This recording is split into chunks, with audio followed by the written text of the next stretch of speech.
and welcome to the Doofcast, the official variety podcast of doofmedia.com. My name is Scott Daly, and I am your host, and I'm joined, as always, by my charmingly befuddled co-host.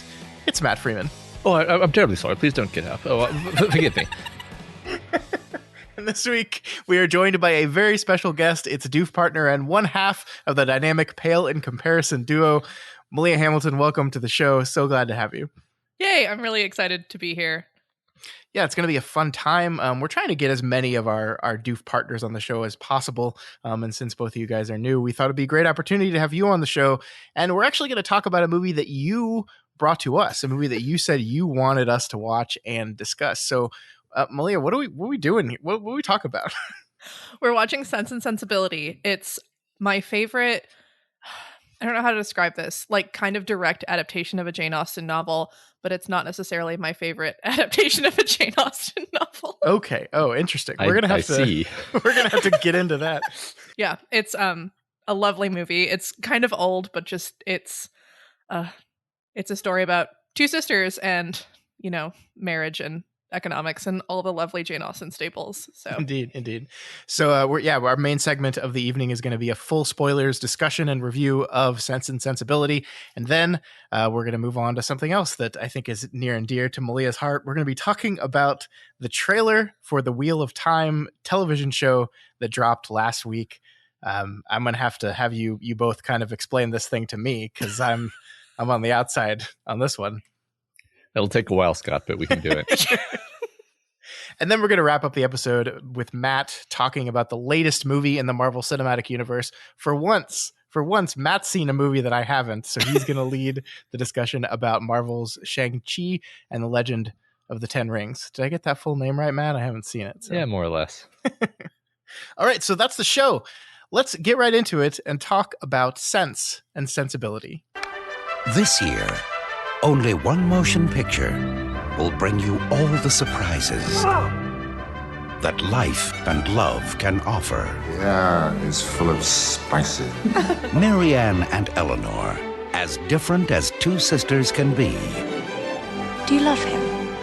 I do not attempt to deny that I think very highly of him, that I greatly esteem him. Esteem him? Like him?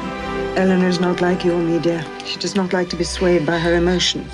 Columbia Pictures invites you. The more I know of the world, the more I am convinced that I shall never see a man whom I can truly love.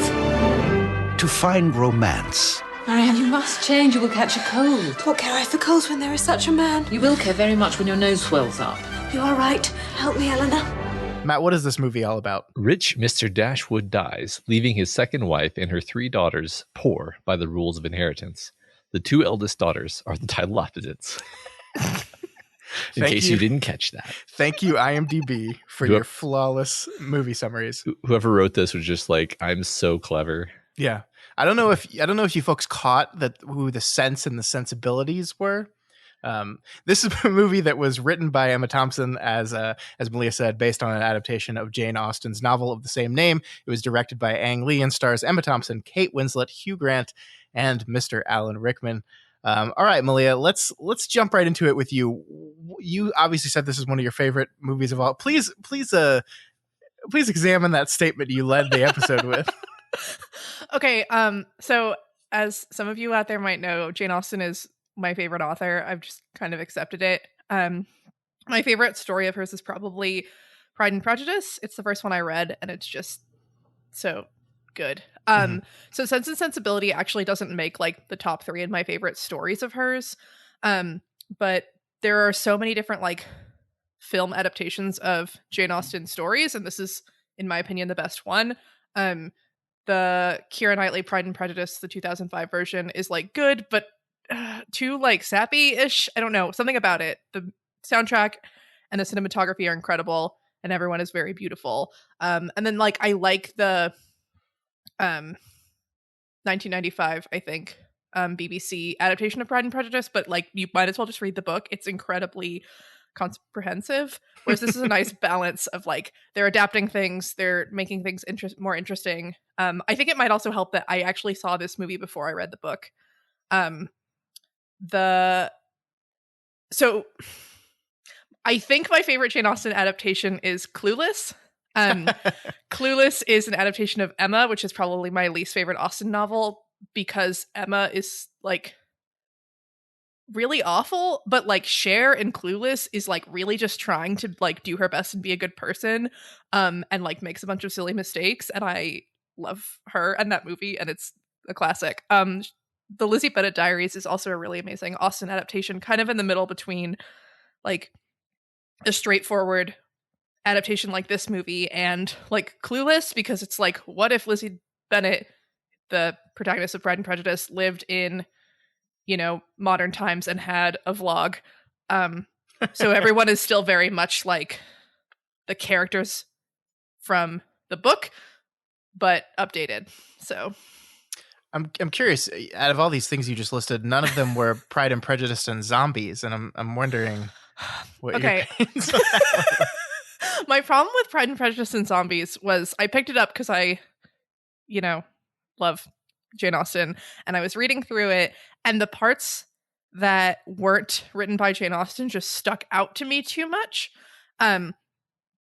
And I realized as I was reading it, like, I don't want to read this. I just want to read Pride and Prejudice again. Like, I don't care about the, like, and then we picked up the axe and went out and, like, smashed the zombies. Like, it just didn't quite, the prose didn't flow together as well as it could have. Yeah, I don't actually know what it is.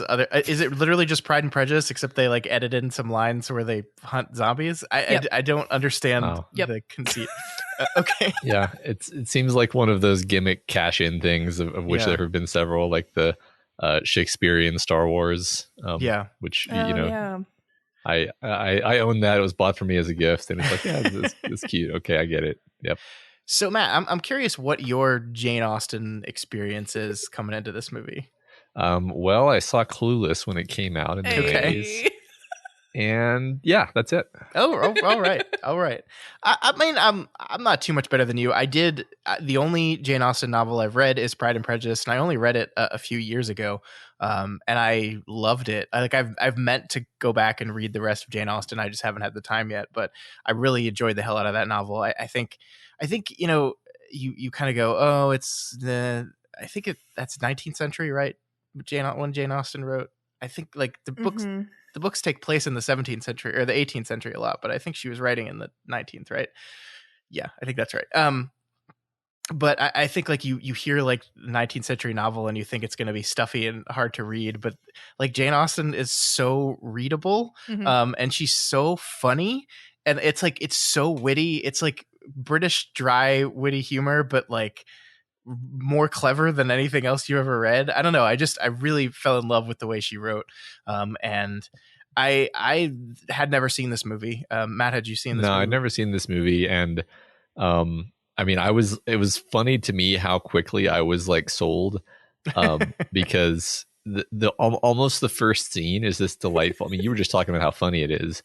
Like the first thing that happens is the father dies and he tells his son, like, you got to take care of the daughters, and then he's like, I'm going to give them like this really generous allowance, you know, for forever, and then his wife just passive aggressively needles him into like, oh, did he actually say to give them money, or was it just take care of them, and just like in little increments of just like convincing himself that he didn't even have to do anything for them at all. And it was hilarious. It goes from incredibly generous to nothing to, by the end of the conversation, he's saying, well, they are getting 500 pounds a year, which like is exactly what his father said was not enough money for them.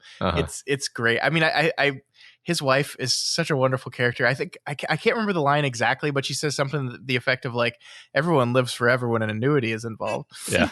Something like that. It's so funny. It's so funny. And I think that is something that this script and this movie captured in my mind, having read one Jane Austen novel, but the wittiness of it. I think these movies need to have fun. And I've seen the Pride and Prejudice version that you're talking about, Malia, and I agree, it's too much, and it's not having enough fun with the story. And I think this movie has a lot of fun with the ins and outs of this whole story, because it's like we're kind of laughing with and at these people at the same time, continuously. And I don't know, I really had a fun time with this movie a lot. Yay. I was really nervous that y'all would hate it. No. I thought it was very fun. I mean, the thing about it is like, because it was so funny, every time they tried to become serious, I was sort of like, this is silly. But that said, though, I was like totally invested in what was going on in the story. And I was like, who are they going to end up with? I wanted Emma Thompson to end up with Alan Rickman. I thought that was going to happen. What? That's the benefit of not knowing what the story is I had no idea who was going to end up with who. Sure. Can I tell you the most hilarious thing in the world? So I didn't watch this movie all in one sitting, because anyone who's had an infant knows that watching a 2-hour 15-minute movie in one sitting is basically impossible. So we watched like the first hour and 45 minutes of it, and then we had to turn it off, and I had to pick it up earlier today. And in between that time, this movie has been out for 26 years. And in between that time, I happened to be listening to a podcast about something entirely unrelated to Sense and Sensibility, and they started talking about who did they start talking about? Kenneth Branagh.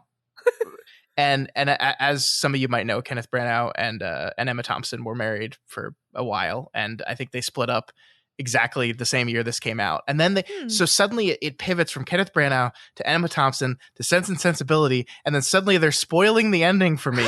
And it's just like, how did that what are the odds of that happening? In the 11-hour window between the beginning, me watching the beginning of this movie and the end of this movie, how did that happen? It's the wildest thing. But they were like, and then Kate Winslet ends up with Alan Rickman, and I'm like, fuck.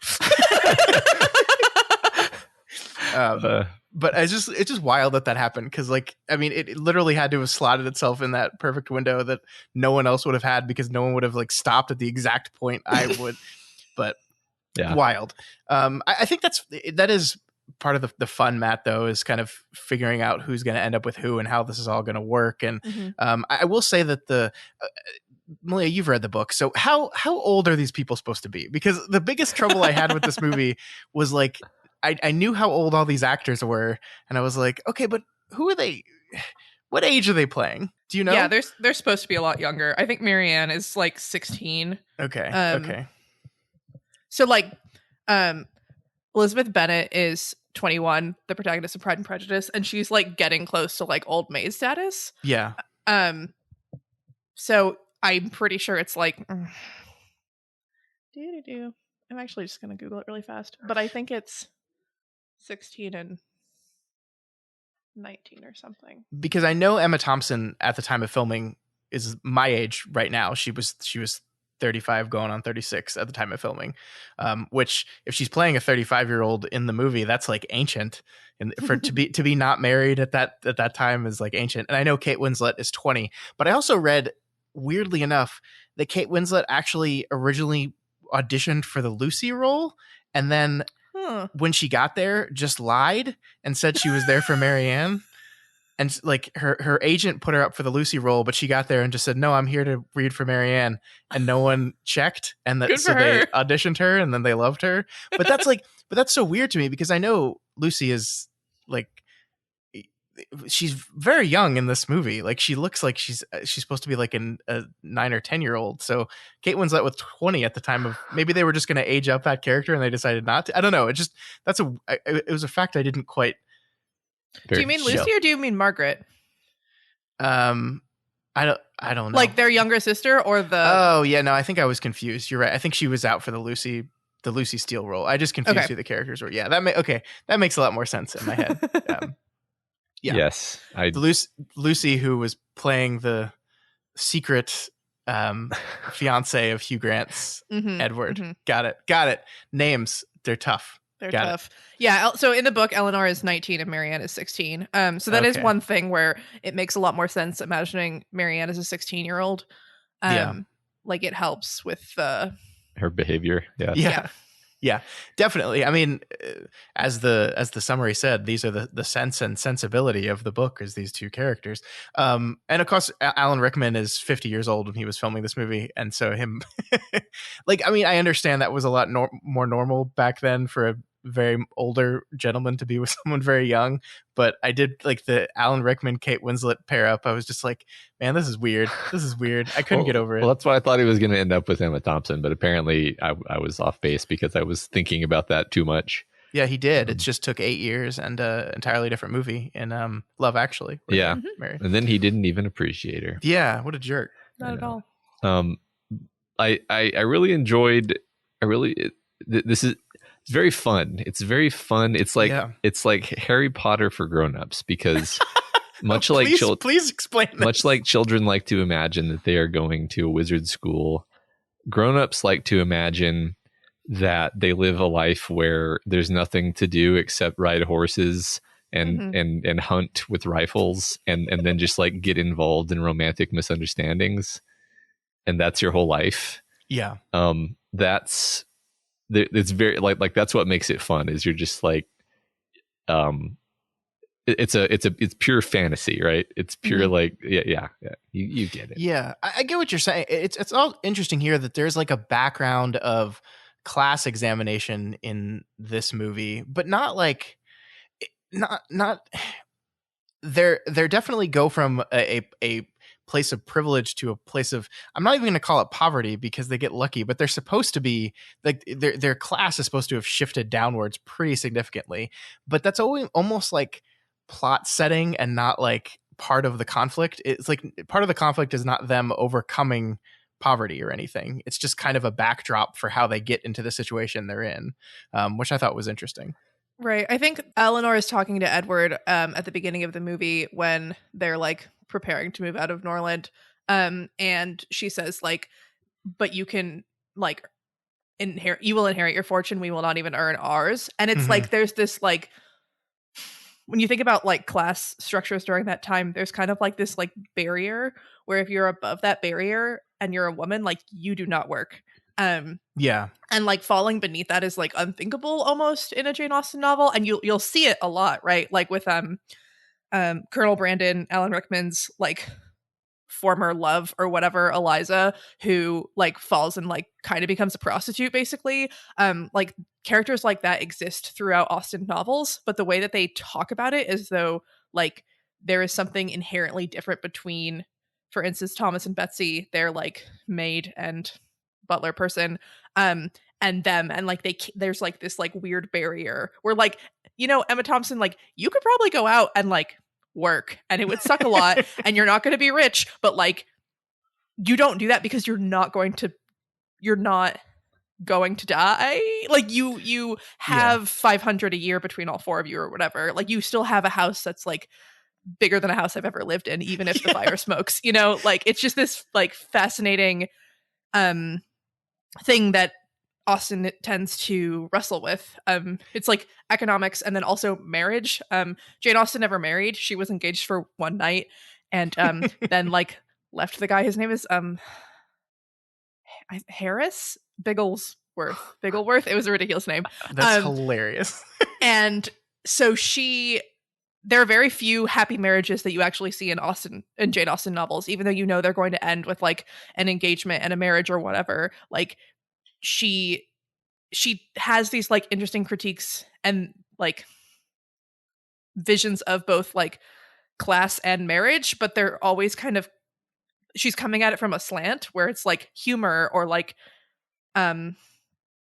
sometimes like colonialism, like the war is somewhat involved, or like Indian colonialism is somewhat involved in this movie, but it's never like, I don't know. It's fascinating. You learn so much about this time period just watching tons and tons of these movies. Yeah, I bet. I think a good example of that is the Palmer's marriage. Hugh Laurie plays Mr. Palmer, and the chick that plays Dolores Umbridge, to continue Matt's Harry Potter metaphor, plays his wife. And like he is like throughout the entire movie, he's like always got his nose in the paper and is like dismissive and rude of everything she says. But then like near the end of the movie, he's like deeply concerned about the family and like wants to make sure they're okay. And you kind of realize that it's not like he's a shitty person. He doesn't really like his wife very much. Which I mean, I think that's kind of goes exactly into what you're talking about. I think again, to kind of stretch Matt's I'm loving this Harry Potter metaphor though, but like the idea that like it's in the Harry Potter universe, characters have money problems, right? But they all still get to go to Hogwarts, right? Like, it's like even the most destitute characters in this story are still playing the game, right? They don't get expelled from society. They just live on a slightly lower rung of it. And to your point, yeah, when they said cottage, in my head, I'm picturing something extremely different from what this house ended up being, which is a beautiful house that I would love to live in.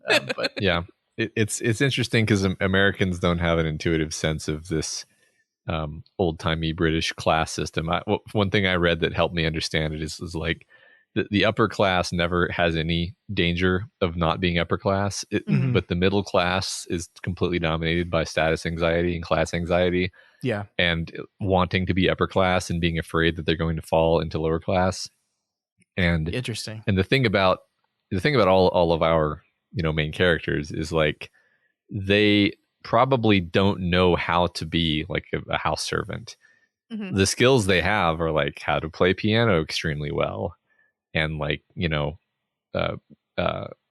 cross stitch, right? Like these are the middle class striver skills, where they're like, look how good I am at the skills that would allow me to sit around and be a good wife. But they've never trained in anything that would actually be like a career. And so that's like, they're sort of in a trap, right? Where they're like, we either have to get married well, or we're just like, we can't do anything. Like, what else are we going to do?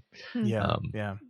The marriage is also really like, interesting because the way that this like primogeniture, or however you say that, was in this time, like land in England, they were like, oh crap, all of our estates are going to break up, and like the rich people like will be fucked if we let like all of the children inherit. So like in this, where he's like kind of talking about it as though it's some obscure reason why John is going to get all of the land.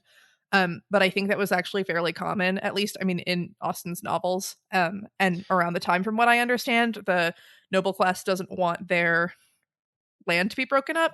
And so it's going to go to the eldest son, who can continue to like pass that land down. So like, yeah, marriage is like the thing. Like a lot of people will like criticize Mrs. Bennet for being obsessed with marrying her daughters off in Pride and Prejudice.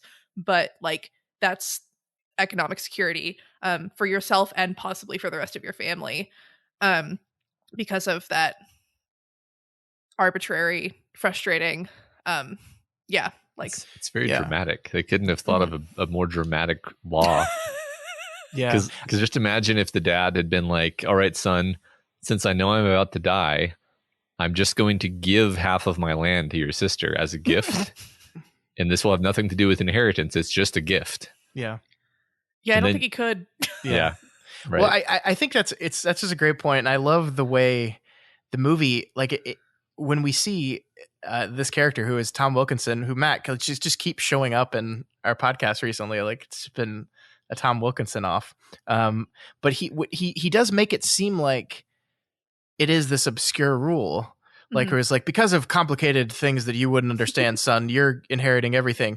But then like when the girls talk about it later, all they say is, we're women, so we can't get anything, which is, it's just like, I love the viewpoint there where he looks at it as this complicated, obscure thing, and they just understand where their place in this society is. And so it's not complicated to them. It's just the way it is. And yeah, they're kind of entirely dependent on the men around them to advance in any way. It's a life in which, like, let's say like you don't really have a career, but even if you do, you have one opportunity at quote unquote promotion in your career, and that's marriage. I did like the line where they said, oh, what's his profession? Oh, he doesn't have a profession. Oh, he's a gentleman.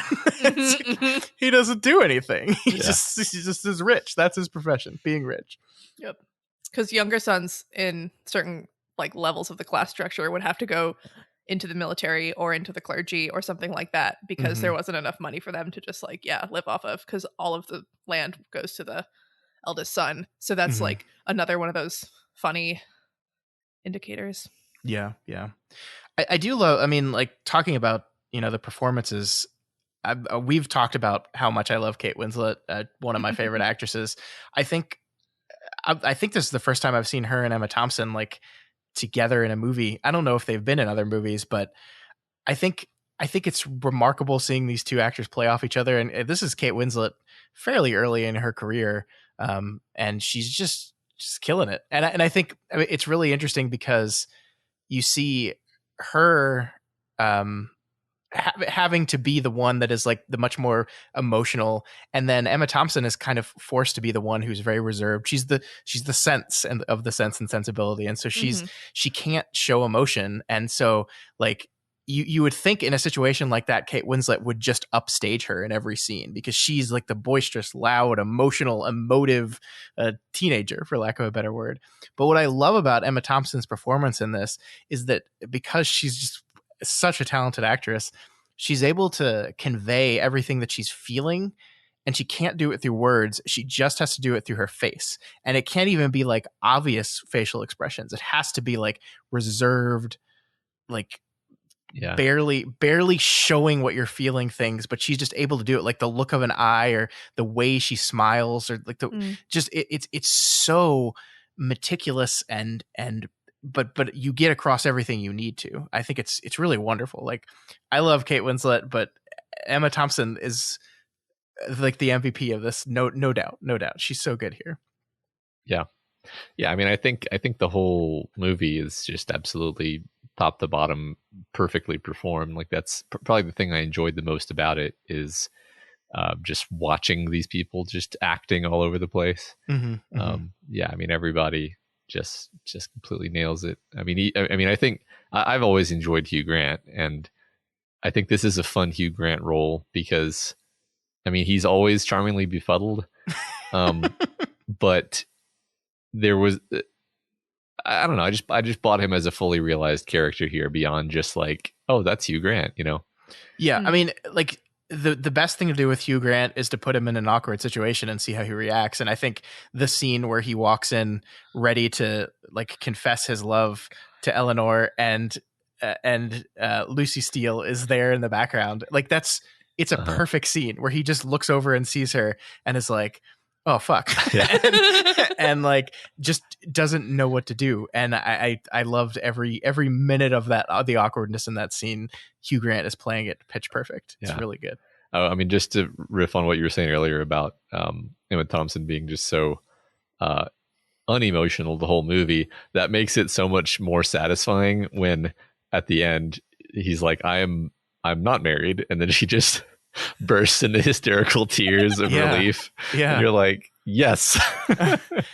It's like that's our big moment. And I guess if I had one critique of the film, I felt like that moment, like maybe it was just Ang Lee's direction, but like it was just, maybe it's supposed to just be awkward, because it didn't feel like it was this triumphant moment of like, you know, culmination of everything where she's finally breaking down and being emotional. It was just like, oh wow, she's really, wow, that's a lot of cry. That's a lot of hysterical crying.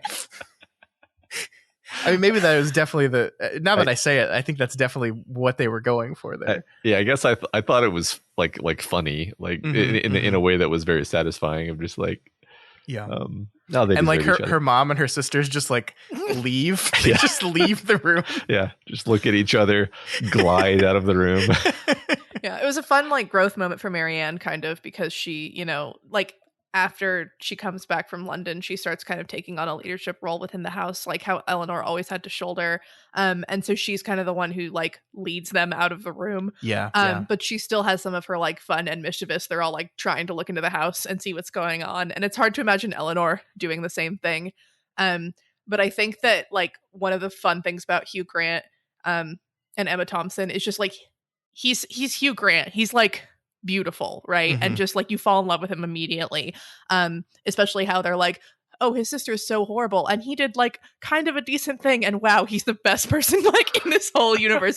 And so in this moment, like, you know, like Colonel Brandon and Willoughby and like other men in this movie would be really put off by Emma Thompson, but Hugh Grant is so fucking awkward and he's such a hot mess like in this movie himself, that it's just like, of course you don't care that like the love of your life is like hysterically sobbing. Like, yeah. I think you're totally right. I think it's just so cute. Any other man, gentleman in this movie would have like been weirded out by that, but Mhm. yeah, he's just into it. I actually read that the Jane Austen Society wrote to the production of this film when they heard that Hugh Grant was cast and was like, "Hey, wait, no, he's too good looking to play Edward." Like, I don't know what he's supposed to look like in the book, but I read that and I thought that was hilarious. Like, That's no, interesting. this guy's way too good looking for this. That's funny because it seems like now that I've heard that, like it seems like they dress him just a little bit goofy. Yeah, Like Mhm. like in contrast to how Willoughby is dressed like intentionally young and sexy. Hugh Grant he always has that ridiculously large like neckerchief necktie thing going on. yeah. Which it just makes him look less cool, basically. I agree. I mean, Willoughby's like rocking the sideburns, Yeah. and his hair always looks wet. Like Willoughby seems to me like what '90s hot was. Uh-huh. Mhm. Where and I'm not gonna say that like Hugh Grant is a good looking dude, but they are definitely making him look not '90s hot. They're going for something different with that for sure. Yeah. Right. This was the first novel that Jane Austen published. It wasn't the first one she wrote, but it was the first one that she published, and it's a weird choice for like arguably a romance novel for the first two men that you meet in it to be like quiet and awkward and dumpy and then like old. Yeah. Yeah. And like they are the two like love and like they are the two they win. And so I think that was part of why there was like the hesitancy around Hugh Grant's casting because you're supposed to think that Willoughby's amazing. Like you're supposed to be like, oh wow, Willoughby's so fucking great. And obviously like, you know, whatever. And I do think that like, I mean, I would love to talk about all the pairings in this movie because I agree that like Alan Rickman and Emma Thompson's chemistry in this movie is amazing. I mean, even Hugh Laurie for that one moment with Emma Thompson is just so good.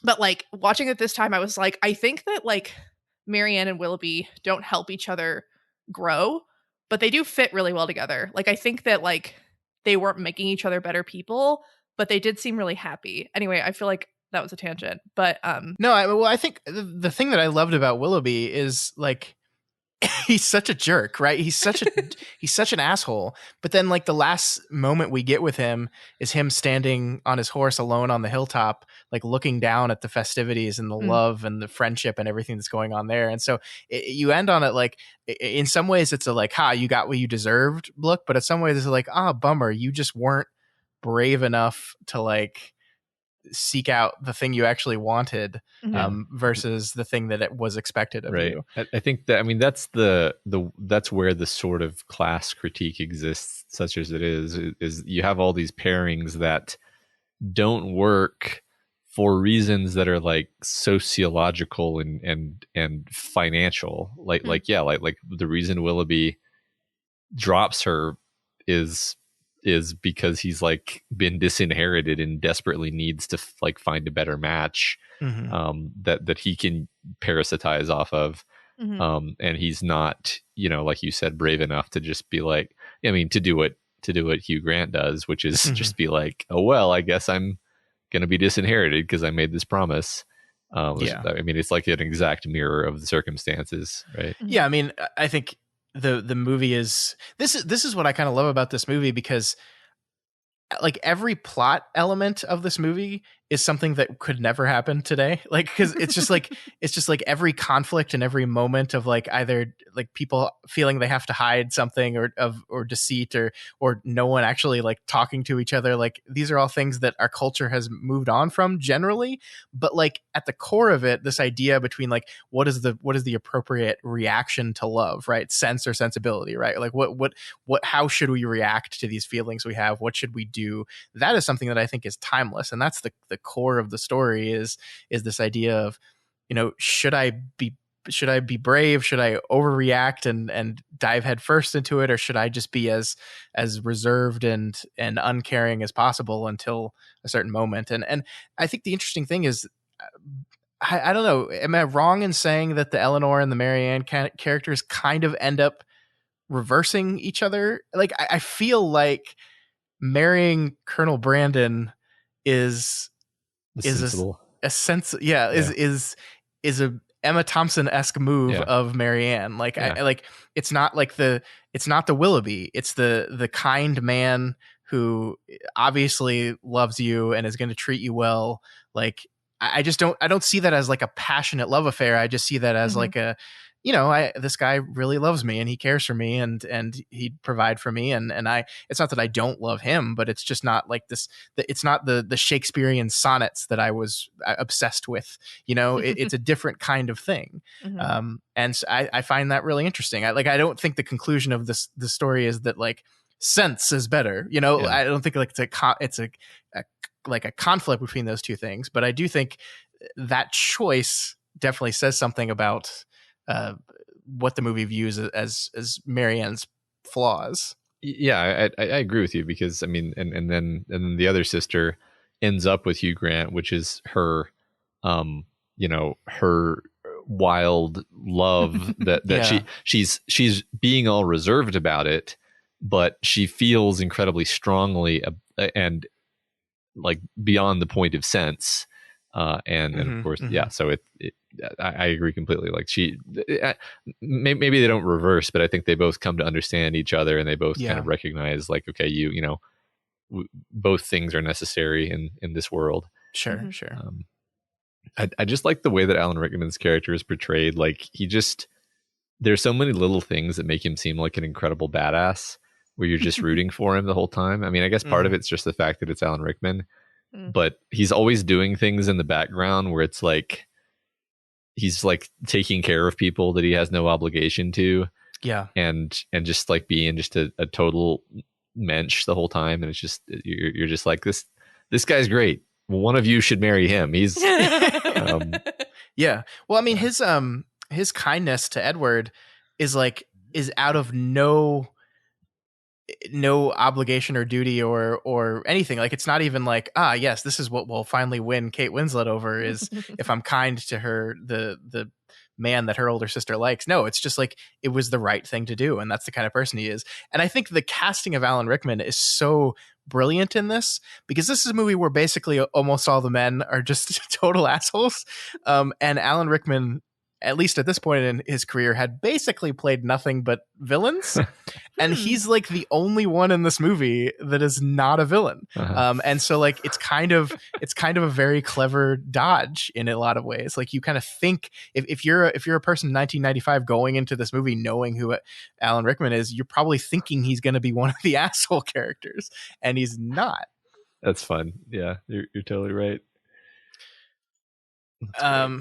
What else do you want to say about this movie? We haven't talked about Ang Lee very much, but I really enjoyed his direction. I think the way this is a beautiful movie. It's like just the way it drinks in the exterior scenes. It looks so like incredible. Like it's always fun when movies can make England look like this beautiful, sunny, wonderful place when in reality it's just not that at all. Or it is, but maybe only like 3 days a year. But I was really into just the look of like these people riding around on horseback in these beautiful settings and like the hills and the castles in the distance. It's just all it's great. Right. Yeah, I like the I think my favorite specific it's fun to talk about specific shots or specific moments and scenes. And I really like the moment where Kate Winslet runs into Willoughby at the dance, and she's like so happy to see him, and he just has an absolute, cold sweat terror look on his face. Yeah. And then he like flees, and then she follows him. And so like everything about the scene is done. So first of all, it's just like this beautiful, extremely elaborate dance set piece with everyone's in these beautiful dresses and suits, and you got like everything's basically like, it looks like it's candlelit. It's probably not really candlelit, obviously, but it's convincing. It's just really, really gorgeous looking. But then there's this incredible like tension in the scene because something's terribly wrong, and then she follows him into the other room, and just the dynamics of like her standing there staring while he's like pretending to ignore her, and the other people in his party are like gradually glancing over her. Like, I don't know, just something about that whole scene I just thought was like perfectly executed and tense, and just conveying this rejection and sadness of our, like, that was one of the most like heartbreaking moments of the movie to me. Mm-hmm. Yeah, I liked it a lot. You're right. I think it's great because there's this choreographed dance that's happening within the scene, but then as the scene plays out itself, it's almost a dance in and of itself of characters just flitting in and out and chasing and following and all this fun stuff. I like that. It's a metaphor. Yeah, it's a metaphor.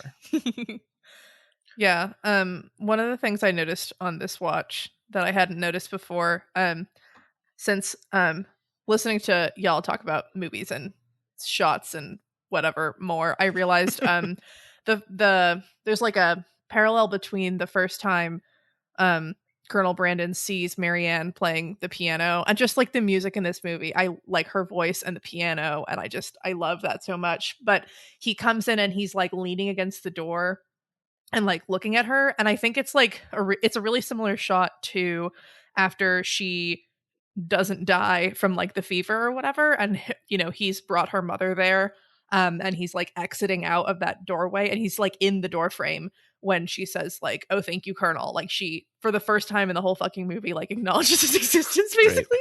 Right. And he's standing like in the same kind of way in the same door frame, and it's like the first time he saw her and then like the first time she saw him are like both him in this doorway, and I was just like that's great. Nice. That's Love great. it. I like that. I didn't pick up on that, but I think you're spot on there. I mean, the thing I noticed was that both Willoughby and Brandon carry Kate Winslet home from a rainstorm. Mm-hmm. They both deliver her at a house home from a rainstorm. Actually, I love the idea of like, you were out in the rain. Guess you might die now. It's just like it's so quaintly like 1700s of Get like a fever. Yeah, guess you're gonna die. We better bloodlet you because that'll help. But of course, my thought was like, wait a minute, Alan Rickman got just as wet and cold as she did, except then he had to carry a grown woman all the way home, and he's not sick. No, but he's a man. Oh, so okay. That's the difference. Right, his constitution is hardier. I mean, he is a badass, so I guess I'll buy it. I think, in all reality, though, I think she was out in the rain, considerably longer than he was, because she's just like sitting out there. And she's also like not been eating and like probably not been sleeping, and she probably hasn't been taking her multivitamins. Yeah. No, yeah. Just whispering sonnets to herself as she gazes upon Willoughby's house longingly, playing piano and just weeping. I think I'm so glad you told me she was 16 because it like all makes sense now. That like yeah. It helps a lot. Then another part that I love is that she's constantly like directly referencing Romeo and Juliet, and it's like, the story about the lovers who were really, really young and killed themselves. Awesome. I just love that. I love how Romeo and Juliet has become like colloquially the most romantic love story of all time in culture, and I'm just like, y'all, did you read the play? Because it doesn't work out. It's bad. Yeah. Right. I hope our love story is as great as Romeo and Juliet. Yeah. Well, see, I almost feel like Jane Austen and or the screenplay writers are aware of that, because they had like, she's the one who's obsessed with Romeo and Juliet, and it's like it's destroying her. It's a bad idea. It's a bad template to base your idea of how a romantic relationship should work. And she learns and grows and no longer does that anymore by the end. Yeah. I mean, clearly the lesson of the story is never trust a man who carries a book of sonnets around with him. Yeah. Right. There you go. Yeah. So, I mean, speaking of writing though, Matt, I mean, this was written by Emma Thompson. This was her first screenplay, and she won an Academy Award for it. She won the Best Adapted Screenplay Oscar for this movie, which is wild. Wow. I think, I mean, not that it's not well deserved. It's just, from what I understand, she spent like 4.5 years writing this movie. It went over like 18 or 19 revisions, and the studio was very cautious about spending the money on this from a first-time screenwriter. They just did, like, even if it's Emma Thompson, someone that even in 95 was pretty famous and well known, they still were not sure, but they finally gave her the money and let it happen, and lots of Oscars. Actually, it only won the one, but everyone was nominated for this. Emma Thompson was nominated for actress. It was nominated for Best Picture. It was nominated. Kate Winslet was nominated. Cinematography, costume design, music. It was nominated for everything. It only won Best Writing, though. Well, I cool. Wanted to say something about the adaptation. I also want to briefly mention Margaret as a shout out before we close, but that second scene where Fanny is convincing John to not give the Dashwoods anything, that's not in the novel. Interesting. So that is like stands out to me as like both one of the best scenes and one of the like I mean, the fact that they didn't end up giving, the girls anything is in the novel, but that scene, that dialogue between the two of them, at least from what I remember, it has been a long time since I read it, but I'm pretty sure that that's not actually in the novel, and it's one of the best. Yeah. It feels like what I think of as like contemporary British humor, where it's just like dry and absurdist. So that actually makes sense. But no, I agree. That is great. It does such a good job of establishing who Fanny is as a character too, where you like, I think in that one scene, you completely understand her. And so you know exactly how she's going to react to everything throughout the rest of the movie. Oh, the scene where Lucy Steele like decides to confide in Fanny about the engagement. You're just like, no, this is the worst possible person to trust. You idiot. Yeah. It's just like the peacock feathers and like slowly leaning in, and like both of them look all excited and like, ooh, juicy gossip, and then she just like beats the shit out of her. It's so fucking good. She throws her against the wall and then opens the door and like kicks her out. It's so good. It's so good. I felt unsatisfied. I want to know what happened to did the other brother also get disinherited? That's a good question. I probably not, because at this point where you've already irreversibly inherited the one brother, there's only one left. And so like, you can't, like, where's the money going to go? If you like, it can't go to the woman. We've established this. So. So did they irreversibly disinherit Hugh Grant? Because they did. It seemed like the script took time to say irreversibly every time they talked about it, to where like, I don't understand why that would actually be irreversible, but within the world of the movie, yes. Because I wasn't. I mean, you're probably right, but I wasn't sure of that walking out. I wasn't like, okay, so wait a second. Yeah, no, that's a good point, because he didn't actually go through with it. So and then they got and then he marries Emma Thompson, which is probably also a unacceptable match. But like, I don't know. Is there an answer? Do we have an answer? Malia, do you know from the book like how this all actually shakes out?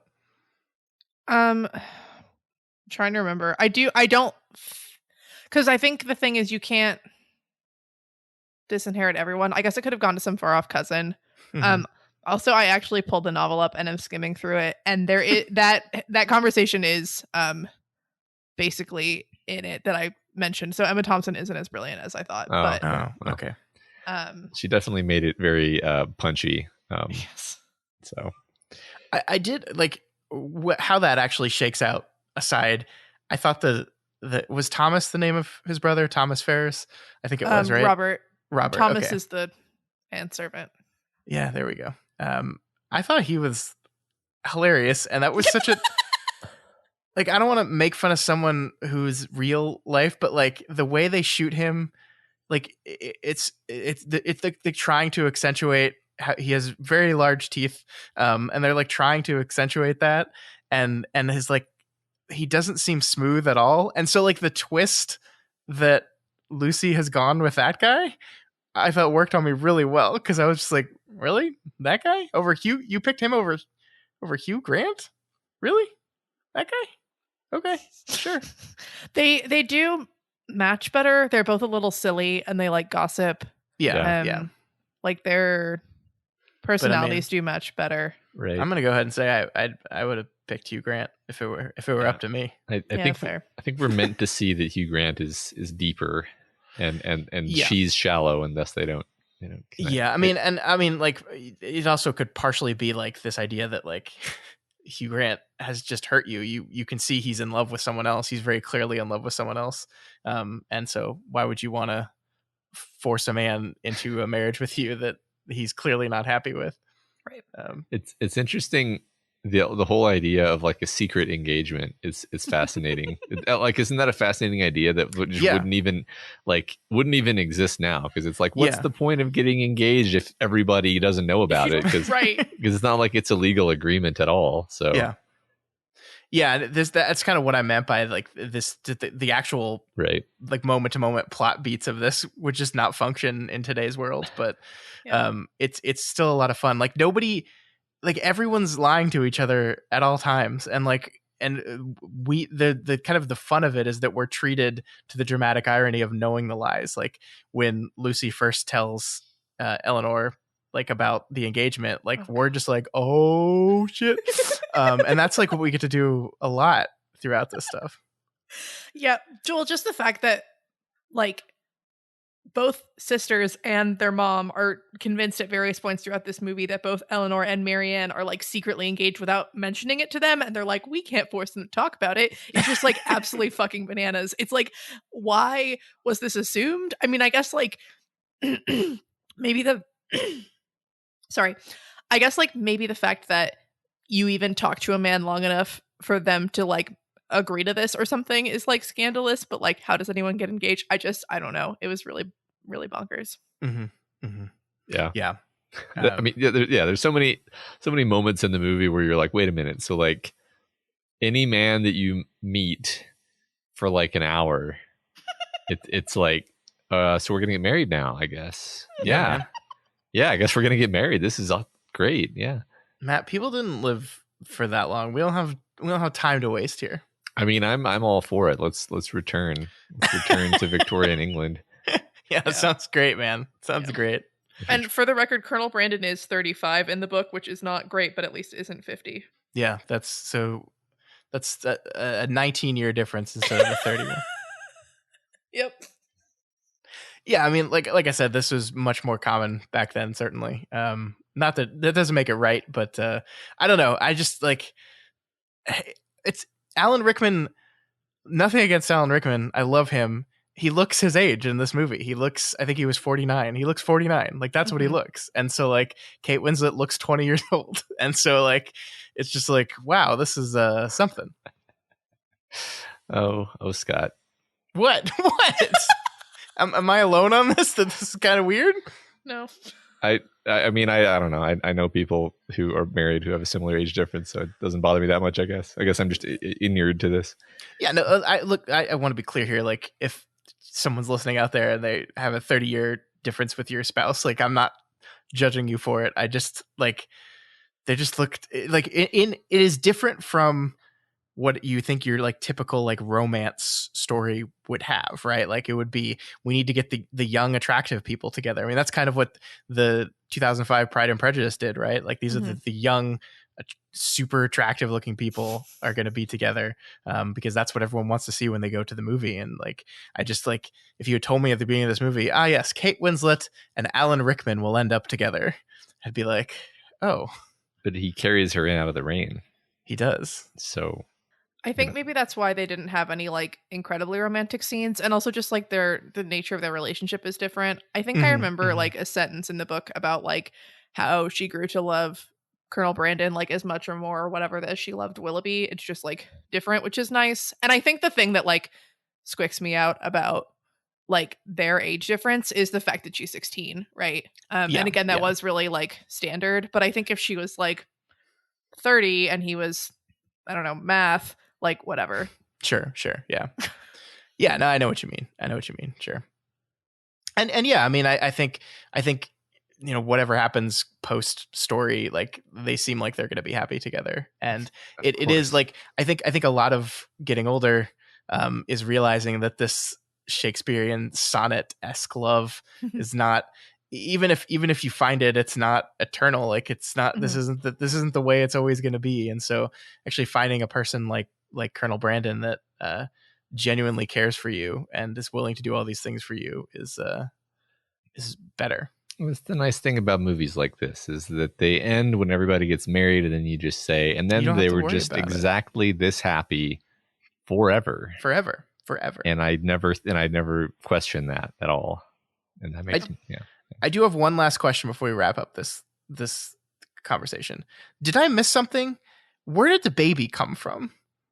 Like, I didn't realize that Imelda was supposed to be pregnant that whole time. Did I just miss it? No, I think they just left the baby when they went to London. Oh, okay. Because like suddenly there's a baby, and I'm like, wait, whose baby is this? When did they? It's the baby in the house.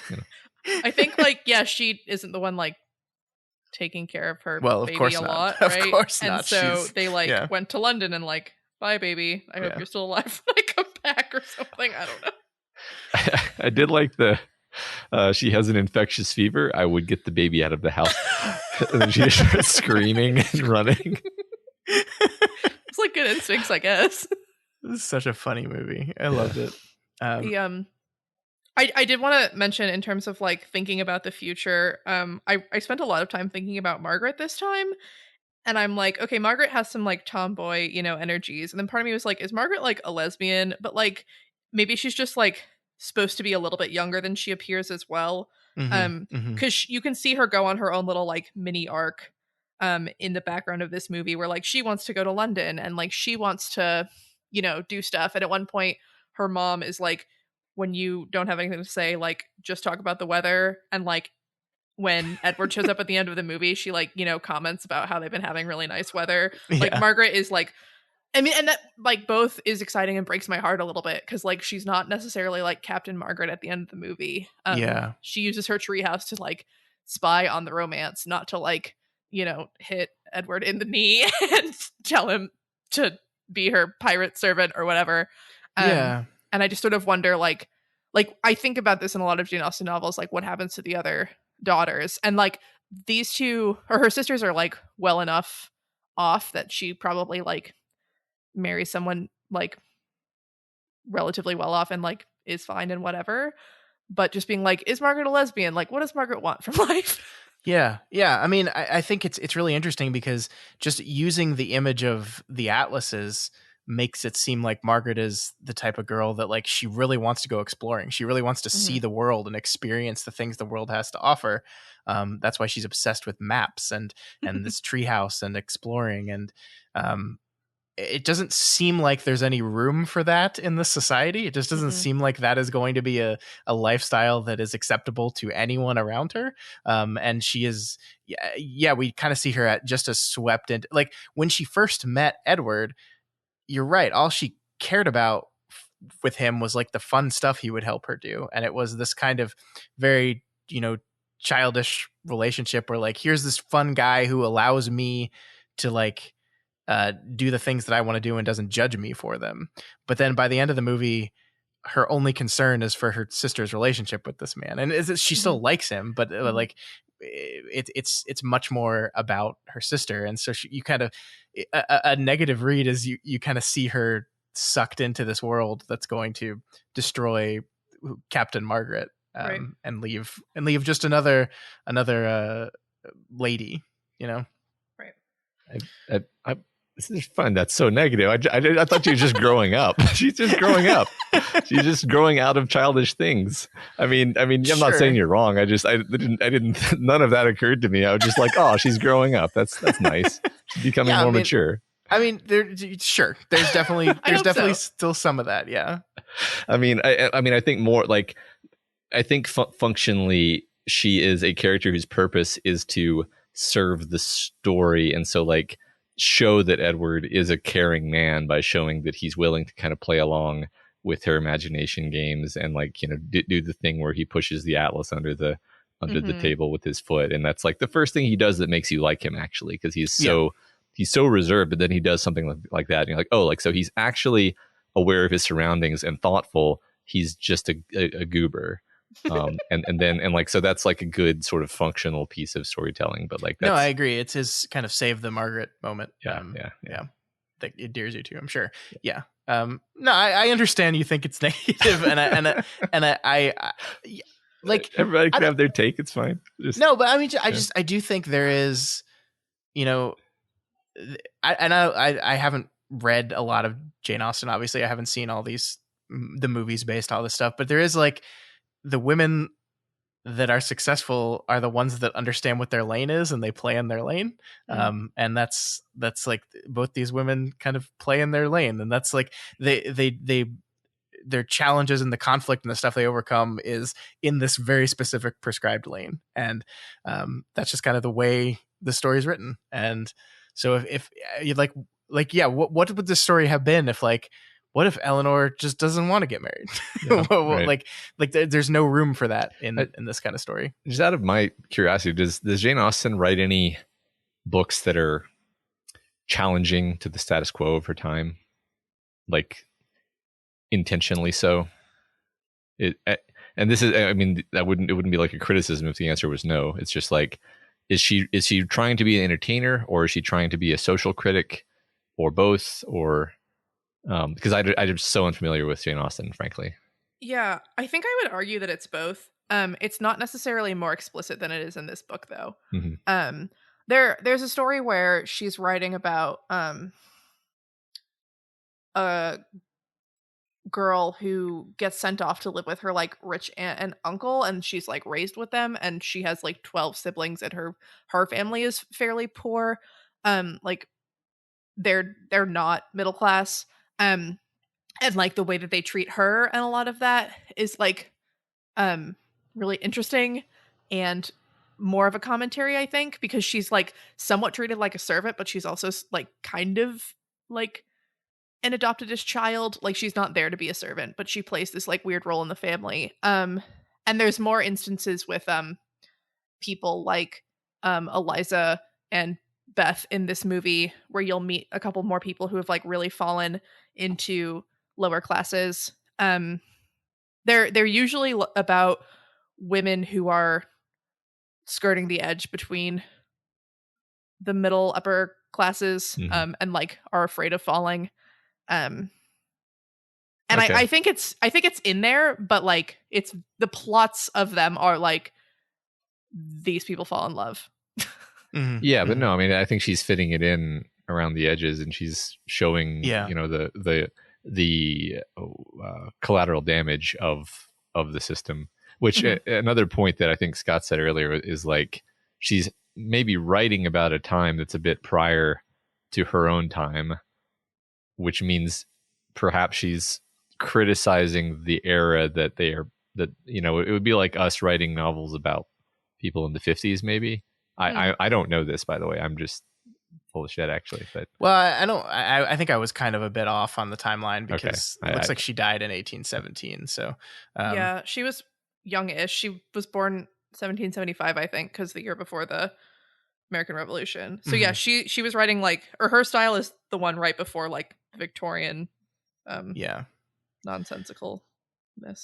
So the novel, So okay, so I'm just so Sense and Sensibility is basically set contemporaneously with her period. So I'm wrong. Yeah, about that. or so, at least you know when she was growing up, when she was around the ages of the characters. Yeah. Okay.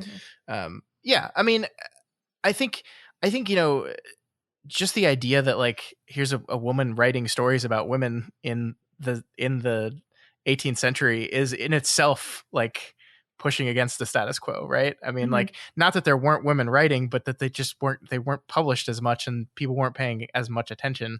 And so just this idea that she's going to write these stories and center these stories entirely on women, I think is challenging in its own way. And I don't know, like it's kind of ridiculous to me that I didn't read any of these books in high school. Like we should have read one Jane Austen novel in high school. Like there's no reason not to. And I know some people that did, so I don't know like if I just rolled the dice and lost on that, but I don't know. It seems like someone that should be studied to me. Yeah, definitely. I feel remiss that I haven't read any of her novels. So Malia, I've read Pride and Prejudice. Matt hasn't read any of them. Like, would you recommend he read Pride and Prejudice? Like, and what should my second Jane Austen be? Okay. Pride and Prejudice is probably like the quintessential Austen novel. You get 5 sisters. You get like really ridiculous misunderstandings between the characters. all that like class tension. It's all like wonderful. I think that so my second and third favorite Austen novels are kind of polar opposites from each other. It's the first novel she actually wrote, and then the last novel she finished, which are Northanger Abbey and Persuasion. So Northanger Abbey is Jane Austen like kind of writing a gothic novel while also making fun of it. So it's like this girl and she gets invited to stay in this abbey, and she has read a whole bunch of like gothic novels, and she's like convinced that there's like literal, you know, skeletons in the closet, and like there was a murder and like all these things that happen in like classic gothic novels, and it's really funny, especially if you know about like those tropes. And then on the flip side, Persuasion is an older woman who I mean older, she's like 27, but still, who like was engaged to a guy and broke it off. And it's an interesting one where she was the like higher class than he was, which isn't the norm in an Austen novel. And like encountering him again years and years later and like dealing with like that regret. Austen is really bad at romantic scenes. She's amazing with like the like funny, quippy, witty dialogue. And then whenever it's like, and they get together, she pulls back really far. So Persuasion has like the most romantic writing out of any Jane Austen novel, and it's not actually a conversation, it's a letter. But like she did it once. She finally learned how to express like the way people in love talk to each other. Because again, not married, possibly never in love. It's really fascinating. Yeah, that is. It is. Yeah. Man, I'm looking at IMDb, and there are in the past 3 years and into the future, there are 4 versions of Persuasion that are being made. In 2020, there was a version called Modern Persuasion. There's a Persuasion that came out in 2021. There's one coming out next year, and then there's another one that's in pre-production right now, which is wild. I found Jane Austen's coat of arms. Ooh. It's described as a chevron gules between 3 lions, gams erect, erased sable, armed of the second. Wow. Well, I think I'm going to read Northanger Abbey next, because that sounds exactly up my it's my speed. I love that. It's really silly. Yeah. Yeah.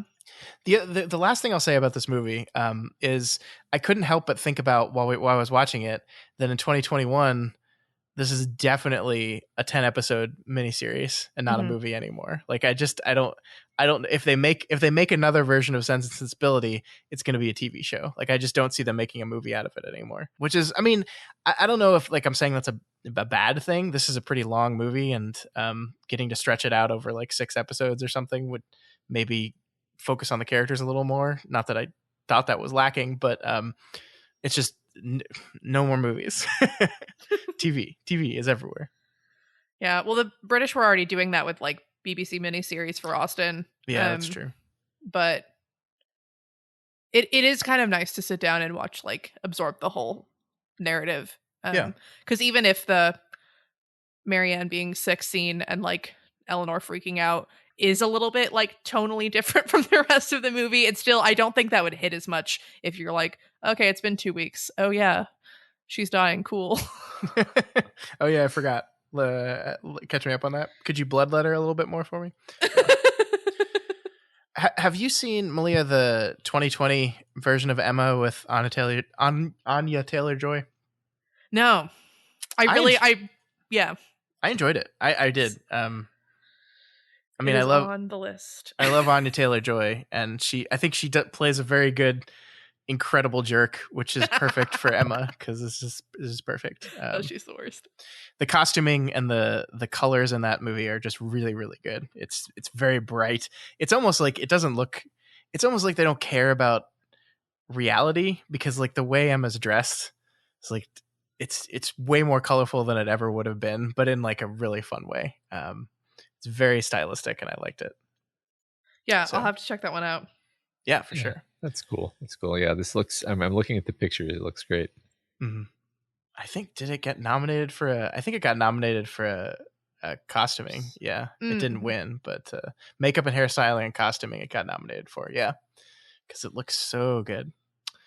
Okay, well, that is going to do it for Sense and Sensibility. Good, nice long conversation about that movie that I think we all really enjoyed. Thank you so much, Malia, for bringing it to us. I don't think I would have sat down and watched that if not for you. Yeah, it is a long one, but hopefully some of the listeners will give it a try. It's really delightful. Yeah, it's on. I watched it on IMDb TV, which I didn't know was a thing until I went to Amazon and attempted to rent it, and they said, no renting. Just watch it on IMDb TV for free with all these ads. And let me tell you something about this movie where an ad jumps in the middle of talking about FiOS internet services in the middle of like, will they get together? It's very, very off-putting. Yeah. But that is Sense and Sensibility. Doof. All right, folks. We've got to talk about something else because last week, the first, is it a teaser trailer or was this a full trailer? I think it was a teaser trailer for Amazon's The Wheel of Time dropped. Now, both of you are big wheelheads. Is that what you call yourselves? I hope not. So before we talk about this trailer specifically, pretend that nobody knows what the hell the Wheel of Time is, and explain briefly what is the Wheel of Time. It's fantasy novels. Wow, I'm sold now. The world's gonna end, and there's magic. Yeah, I mean, look, like here's the thing. It's actually a very standard fantasy story in terms of its outline. Mm-hmm. The things that are remarkable about it are as follows. It has some really strong characters. It has a lot of really strong women characters before that was a thing that people were doing in everything all the time. I mean, these books started to come out. When did the first one come out? Like 1990 or something. Mm-hmm. Really, really good character work, really great arcs, really great satisfying moments. I mean, that's where Sanderson gets it. Like, if you're a Sanderson fan and you're like, what, how is it's like, okay, well, he read all the Wheel of Time books and he was like, I want to do that. There's one person on Twitter actually like cracked it for me at one point. They were like, the thing that nobody understands is that the Wheel of Time is horror fantasy. And I was like, that's it. It is disturbing and scary often. Which maybe you can even pick that up from the trailer because my kids were actually like freaked out because I made them watch the trailer because that's how I am.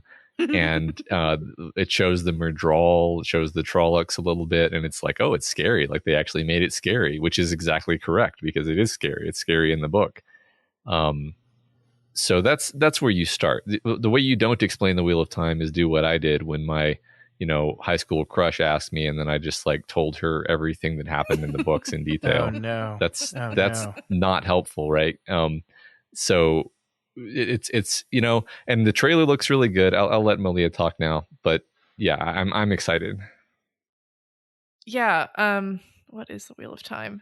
That's fascinating. I read the Wheel of Time because it was 14/15 books and it felt like a challenge, and I was living with someone who had all of them, and so I didn't start reading it until after it was done, and I got to really binge it, which was fun. I didn't realize how much these characters like had hooked me.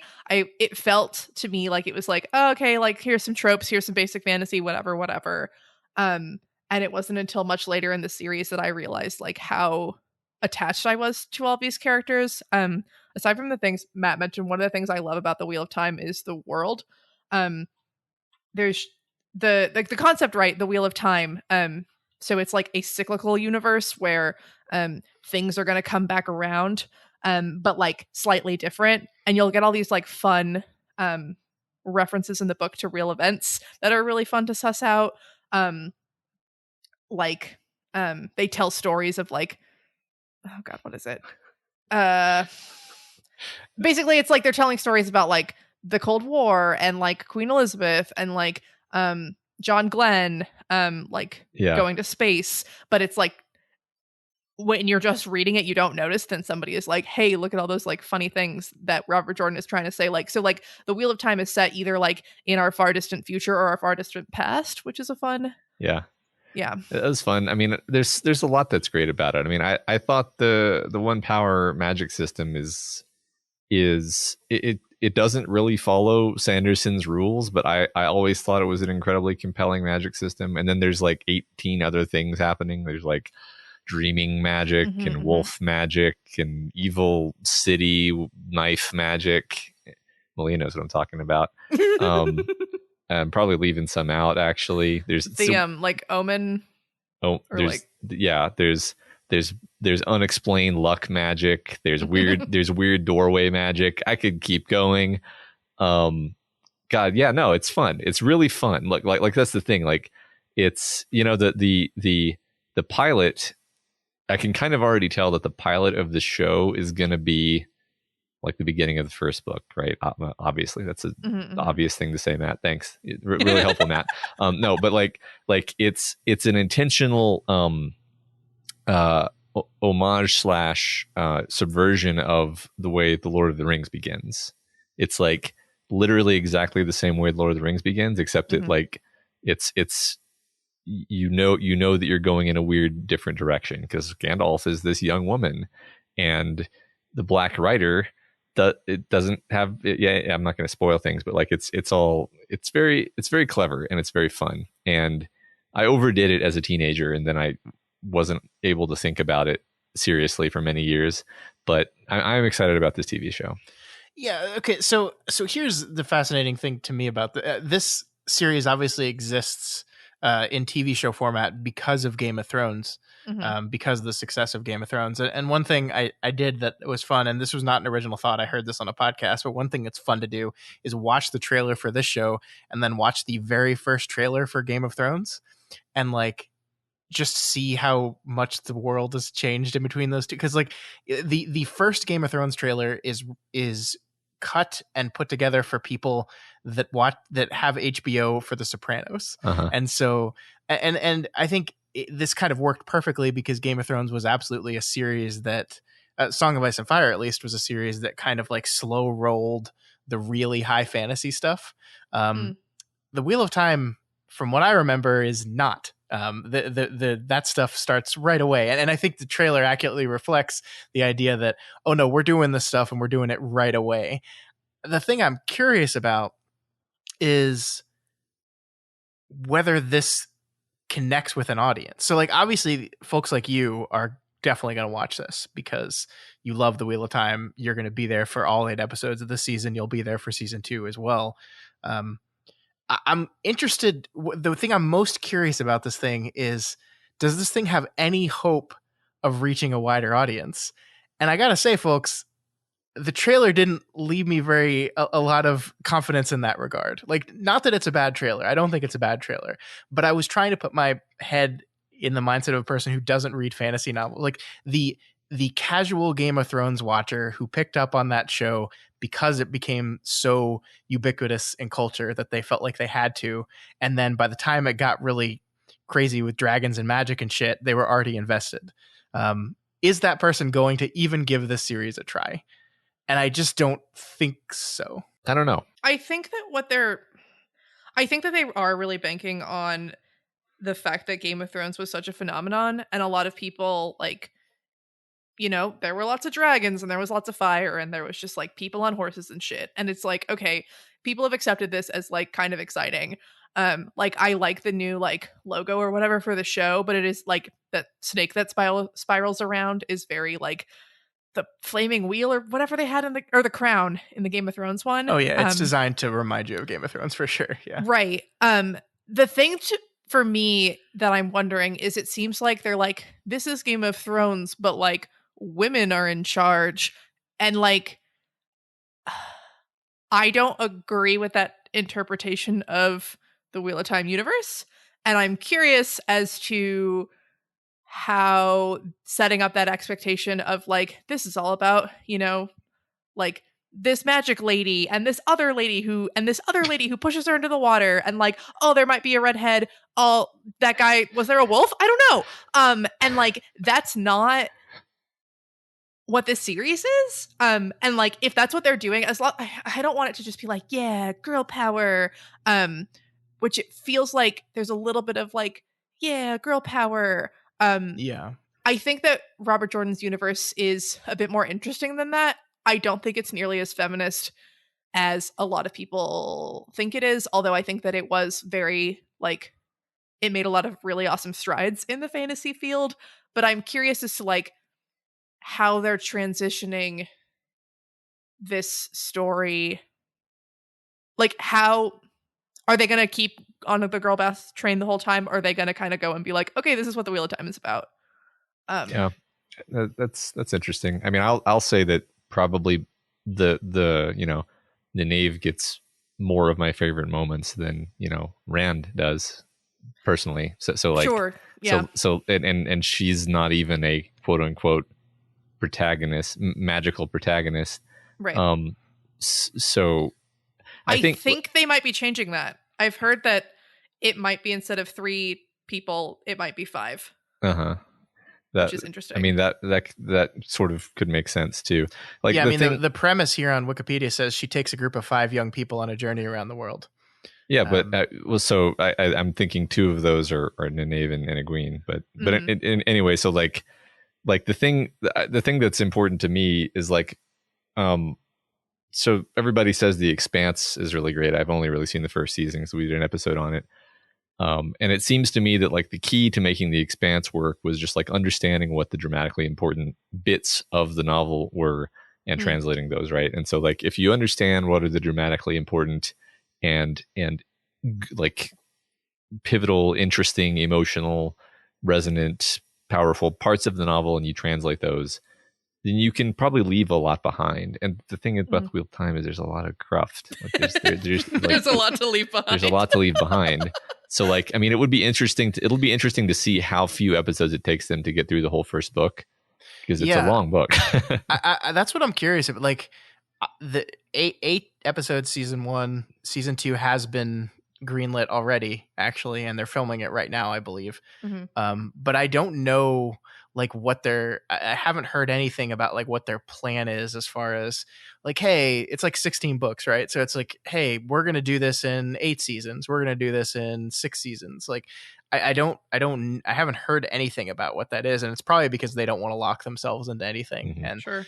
If it's popular, they're going to keep it going as long as they possibly can. But I don't know, like between this and the Lord of the Rings show coming up, Amazon has like bought into big fantasy in a huge way. And I'm just curious, in like a post Game of Thrones world, if that's like what people want. Yeah, like Game of Thrones was an anomaly in a lot of ways. Like, I honestly never, ever, ever, ever thought that those books would hit mainstream in the way they did because of that show. Like, I never thought that. I never thought, obviously, like in my wildest dreams, I'd be like, yeah, I mean, I understand why people love this thing. Like, if you give it a shot, I think you will love it. But I just didn't think that would happen. And so it really shocked me that everyone I knew was watching the show. And I don't think Amazon has the expectation that they're going to like do Game of Thrones numbers, but I'm just wondering if it's like this big fantasy series was popular, so now we have to make all big fantasy series and see which one will become popular. And I don't know. I worry when I look at the trailer that like, I'm trying to imagine the type of person that has never read these books that would tune in for this. And I'm having trouble seeing that person. But I guess the Witcher show on Netflix was pretty popular, and that was out there fantasy shit that was looked damn near incomprehensible in the trailer. So yeah, I think that this sort of thing probably has to anchor via word of mouth, because there is, I mean, look, like I get what you're saying. Like, if you show me a trailer for, Zabelthor's Crystal Globe, and it's a really cool looking trailer, I'm just never going to watch that. It's just like, yeah, I don't care. I don't care about that. And just because you did it cool and you had a cool monster in it, I'm not going to watch it. So it has to be good, and then people have to talk about it. I mean, I know the Wheel of Time is popular, but I don't actually know how it stacks up relative to Song of Ice and Fire. So I don't know how many viewers they can count on from that quarter. I don't know. I think casting Rosamund Pike was a great move because she's a recognizable, very famous actress that people will probably tune in just for her. I mean, it's the Sean Bean effect, right? Like that's how they cast Sean Bean in Game of Thrones, because he was really the one actor that people recognized. And like that's such a great piece of casting too, because you're like, oh yeah, Lord of the Rings guy. You know, it's just like mentally connects those things in your head right away. Right. That's true. I think Rosamund Pike is pretty loved as an actress, so I think she'll definitely bring some people to it. And just like if I had my wish list of characters of like casting for the Wheel of Time, I'm pretty sure I would have put her as a candidate for the character that she's playing. So yeah, especially when I look down the list of the other actors, and I think they've mostly kept to unknowns, which partially for budgetary reasons and partially because I think that actually helps the show. I mean, that's again what Game of Thrones did. We had never heard of these people at that point. Right. It actually seems like the actors are like young, which is, shocking, right? You're like, wait, they're supposed to be playing teenagers and they actually look kind of like they could pass as teenagers. That's no way. It's amazing. No way. Yeah, I think though that like, so I actually I've read the whole Song of Ice and Fire that is currently available, but I actually stopped watching Game of Thrones after season 4. I watched the first 5 minutes of season 5 and I was like, I can't do this, and I turned it off. Good call. I just like couldn't deal with the way they were treating a lot of the women. Basically, it's like when you dilute it into the core being, and I think so like I'm really nervous about this show. I think the thing is that it seems like Rafe Judkins, the showrunner, is like really, really a fan. You were talking about not being sure how long this is like pegged to go out for or whatever. And like from what I've seen, the first season is going to incorporate parts of books 1, 2, and 3, but not all of book 1. And that is really exciting to me. I think that like if you take the characters and the world of the Wheel of Time and you're like, okay, what in this plot could be moved around? Like, what doesn't make sense? Like, there are characters that are like pretty important who show up in the first book who aren't cast yet. And it's like, yeah, you can actually kind of skip that and introduce them later. Like the way that the titles are, like, it seems to me like episode 5 has to be like things from book 2, but like, why does that make sense? And it's just like, I am really excited to see someone like take the characters and be like, okay, you love these people, you love this world, we're going to give you this world, but like, I mean, talking about like adaptations, right? Like, this isn't going to be BBC Pride and Prejudice, Yeah. Like, and that's good because they'll hopefully make some adaptive calls. Yeah. Yes. And also just like the aesthetic and like Egwene with like the paint water, and I'm like, what the fuck is going on? But also you look so cool because I was like, I don't think anything like this happens in the books, but I know exactly what you're doing here. Like this is turning something that is conceptual into something visual, which is like, oh, that's how you should do. That's how you're going to have to do all this one power stuff, because it's not you're not going to be able to visually show all the shit that's happening in their heads when they're talking about magic. In fact, they're probably going to avoid doing that in general, because I mean, a big part of it is basically magic school, and they're probably going to just skip a lot of that stuff. Yeah, I mean, it's funny you're pointing out like the first 3 books, like the end of the first book, the climax of the first book, actually like makes no sense and sort of had to be retconned, because it was like he didn't really know if he was going to get to write more than one of these.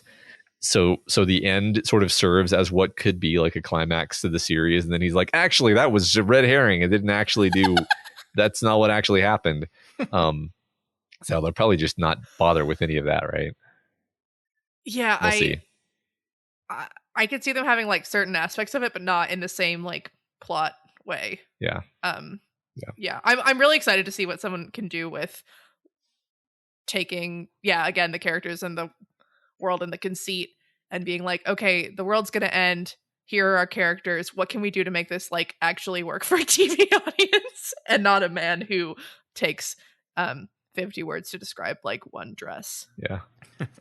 Yeah, I mean, for y'all's sake, especially, I hope that this is successful and gets to go as long as it wants to. I don't know. Like, I feel like my ability to predict any of this is so off that I don't want to actually make any kind of prediction. But I do think it's interesting that, like you said, I think Game of Thrones being an HBO show had like a certain level of necessary sex and violence to it that like HBO has changed since Game of Thrones first came out, but like that is just like there was definitely an expectation that there was going to be lots of nudity and lots of violence in HBO shows. That's what HBO shows did. I still remember.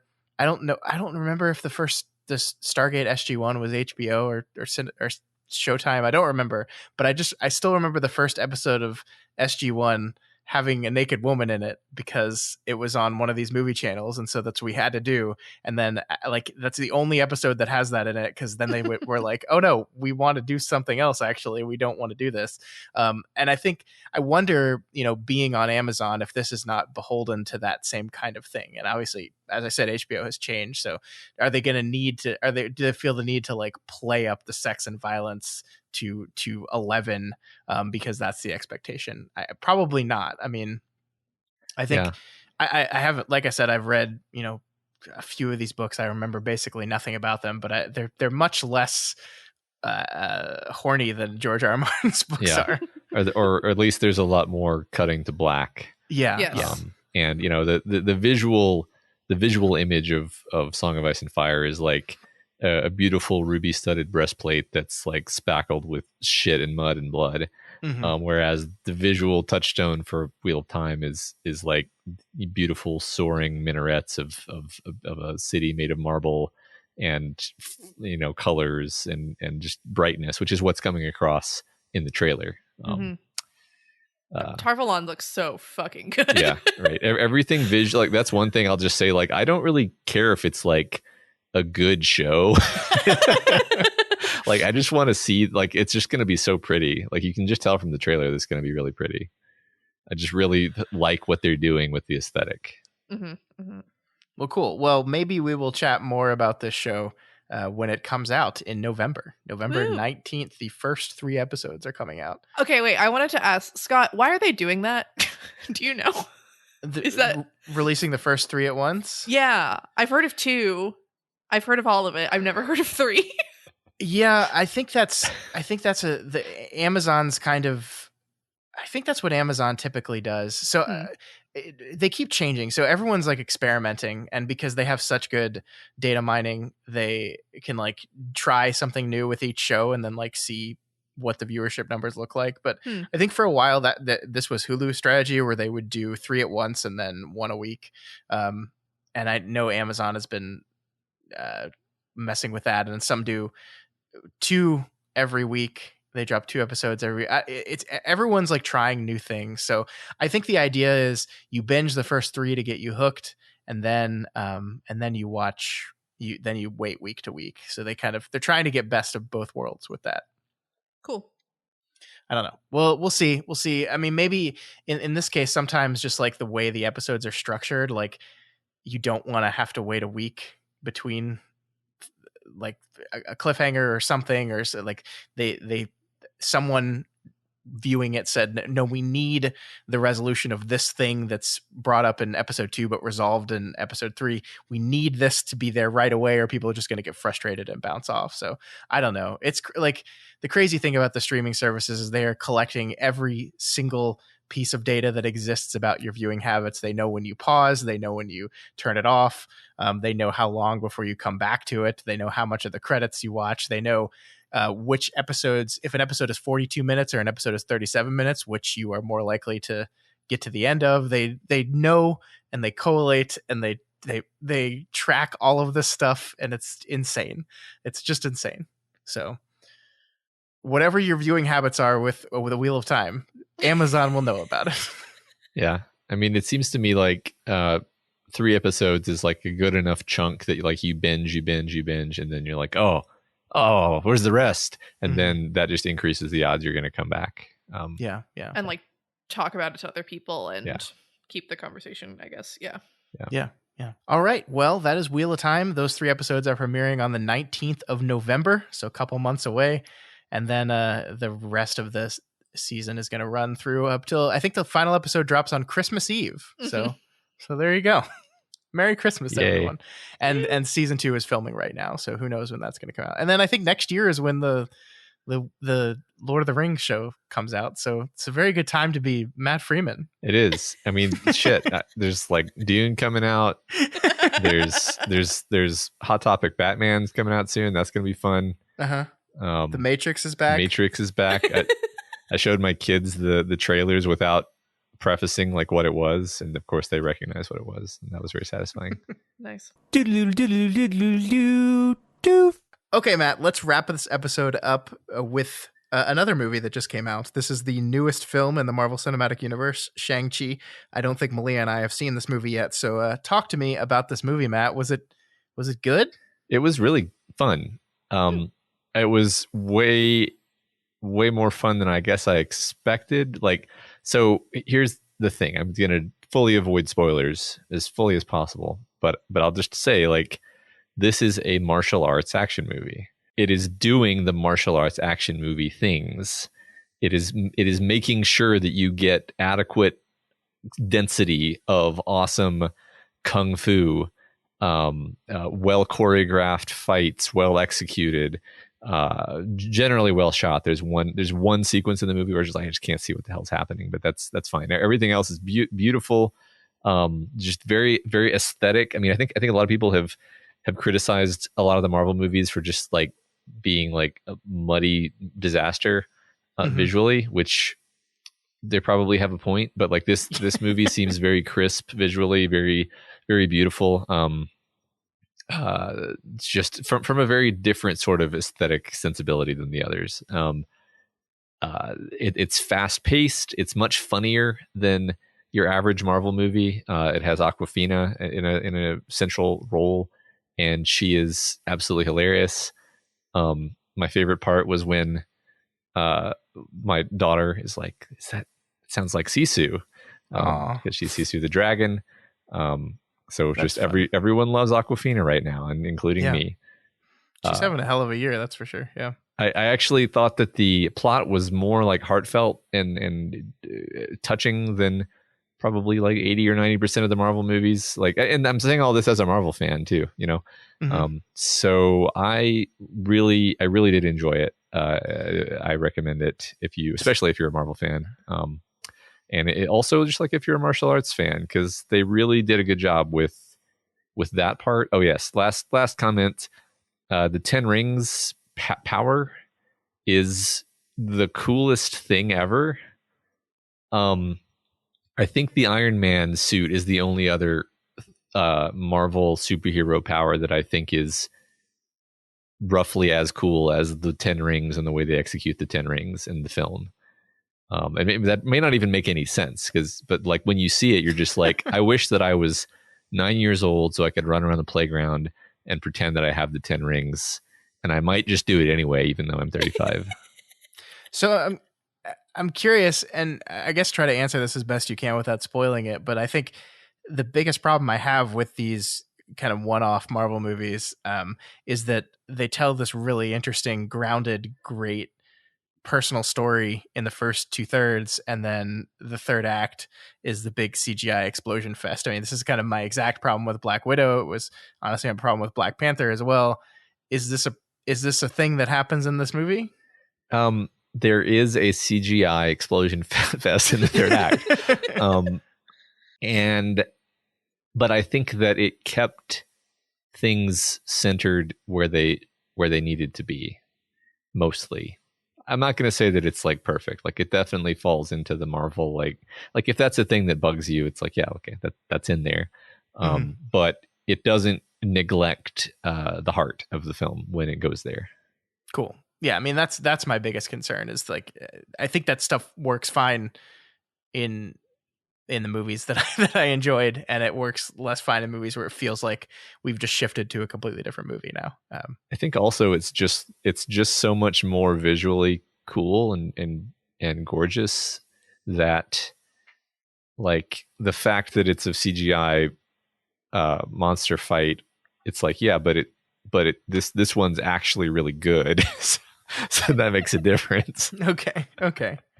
Well, I'm excited to check this movie out. I think, for those of you listening at home that might not know this, like, when Matt likes a martial arts movie, you usually want to pay attention, because I think you're fairly particular with your martial arts stuff. Yeah, I am pretty picky about martial arts movies, and this one, like, almost immediately I was like, oh, okay, I'm gonna like this movie. From like within the first 10 minutes. Like, again, I said it's pretty well paced. So great, cool. Yeah. Well, that is Shang-Chi, playing only in theaters right now, which is why I have yet to see it, because it's hard for me to get to the theaters. This is like the first time this has happened, honestly, that I have not seen a Marvel movie, within the first week it came out. I'm honestly not sure when I'm going to get to go see this movie. So yeah, right. I think it'll be on streaming in like a month or so. Is what I read. So. I'm really at a crossroads here, Matt, where I know Dune is going to be available on HBO Max the same day it's released. I really want to go see it in the theater. I'm not sure I'm going to be able to wait to like actually get to go see it in the theater, because it's just going to be right there, and I'm just going to want to click the button. So I don't know what I'm going to do. Well, you're just going to have to search your soul and and come to some kind of answer. Watch it twice. I don't have time for that. Watch a movie 2 times. I don't know how long it is, but I'm just going to guess that it's a very long movie. Very long, sure it's very long, and only half of the book. So we'll see. Yeah. Hopefully they get to make that other half. Who knows? That's a weird thing. Like, Shang-Chi did very well this weekend. Actually, they're calling it a box office success. Yeah. It still earned about half the money that a Marvel movie typically earns opening weekend, but in the year 2021, that's fine. Yeah. Apparently it broke the Labor Day opening weekend record. I don't understand how that's possible, but people yes, I read that too. People just must never release movies on Labor Day. Yeah. It made over $100 million in the US, right? So like, it's not quite. It made just under. Okay. Well, close to that. It made 75 million in its opening weekend. It's right at 94 domestically right now. But okay, maybe I was thinking about the international number, but anyway. Yeah, the internationally it's at 150 right now, which is, it's great. I'm happy for this movie. I'm glad it's doing well. I think it's interesting that, like, let me look it up. I'm curious about Black Widow, because it's like, this is what's hilarious, Matt. Shang-Chi is being touted as an incredible success, opening 75 million. Black Widow, everyone was like, oh, it was a failure. Doesn't look good. That opened at 80. Yeah. So, like, I think it's so weird how we stack these things. I think the difference here is they were doing like estimates of Shang-Chi, and it beat the weekend estimate. So it did better than they thought it was. And so therefore the narrative is, oh, huge smash hit, where poor Black Widow does more, but did not exceed estimates. So yeah, well, that's interesting. I think people probably thought like, oh, they're wrapping up Black Widow's story. People are going to want to see this. And Shang-Chi, who knows? Nobody even knows who that is. Yeah, it is true. This is a character that kind of your casual Marvel viewer doesn't know anything about. I say that as the casual Marvel viewer that knew nothing about this character. But yeah, I'm looking forward to seeing it. It's good to see that. I know this is like just representation wise, this is a very important movie for a lot of people. And so I'm glad to see it's doing well. I'm glad to see it's good. That's important. Yeah. And look forward to watching it. I'll tell you, my kids all wanted to watch it again when we got home, and so did I, actually. And I had to be like, I'm sorry, kids. For the first time in a long time, we can't just put it on the TV. Wild. Right. All right, I think that's going to do it for us this week on this extra long episode. If you have any opinions on Sense and Sensibility, on The Wheel of Time, or on Shang-Chi, please reach out to us and let us know. You can find us, you can contact us at doofmedia@gmail.com, at our Twitter account at doofmedia, on our subreddit, that's r/doofmedia, or on our Instagram, which is also at doofmedia. That's right. And if you're not already subscribed to this podcast, we encourage you to do so and ensure you never miss an episode. You can find the Doofcast on iTunes, Stitcher, YouTube, Google Play, and pretty much anywhere else podcasts can be found. And you can find this and all of our shows, including Pale in Comparison, Malia's show, over at our website, doofmedia.com. Malia, if someone's listening to this and they haven't checked out Pale in Comparison yet, what's that about? So Pale in Comparison is tragically not actually about Pale, which is one of Wildbow's current web serial. I am assuming that your audience has mostly heard about Worm and Wildbow and all of that stuff through y'all. It's a podcast where I am the Scott and my sister is the Matt. If you're thinking of the We've Got Worm divide, where I am reading the story Pact for the first time, and my sister gets to not spoil anything and lead me through it. But the thing is, I have read Pale, which is another story in the same universe, so I can like make a bunch of guesses about what's going on based on like the world building. But it's not a sequel, so like I don't just know what the story is, which has been really, really fun so far. We also have a spin-off podcast covering Pale called Our Mom Critiques Wildbow. My mom has recently been described as the funniest Doof host. That's true. And we're very lucky that we could get her on the show. She's a hot commodity. So yeah, that one's also really fun. We've been trying to poach your mom, but not having it. Yeah, she's a busy woman. Yeah, both those shows are really great. I have not read Pale, so I like listen very carefully to your podcast. But one day I will read Pale, and then I can listen to it not as concerned. But Yay. Some great shows, and you can find those on doofmedia.com or on any of your podcatcher as well. They're available everywhere.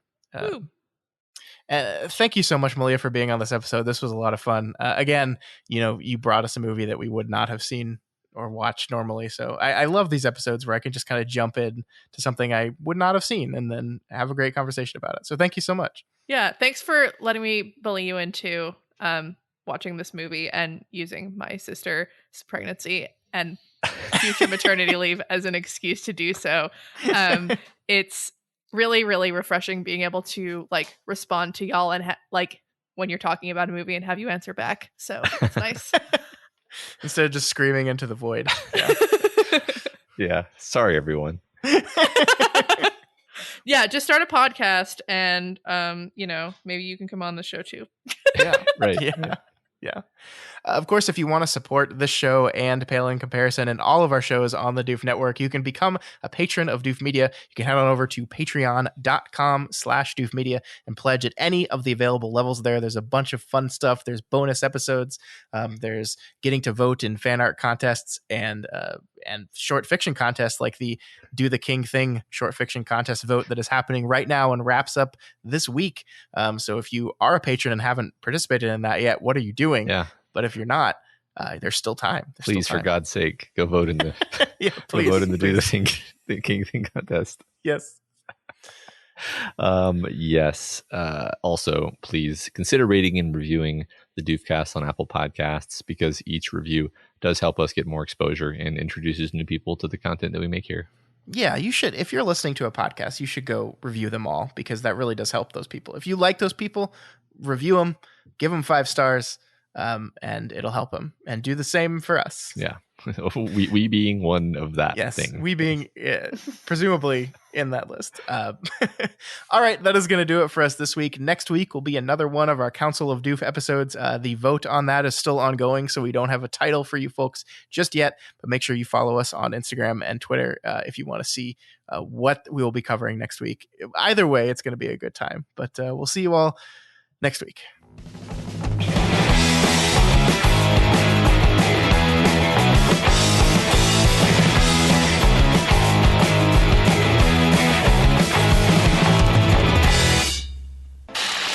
My name is Doof. Doof, and you'll do what I say. My name is Doof, and you'll do what I say.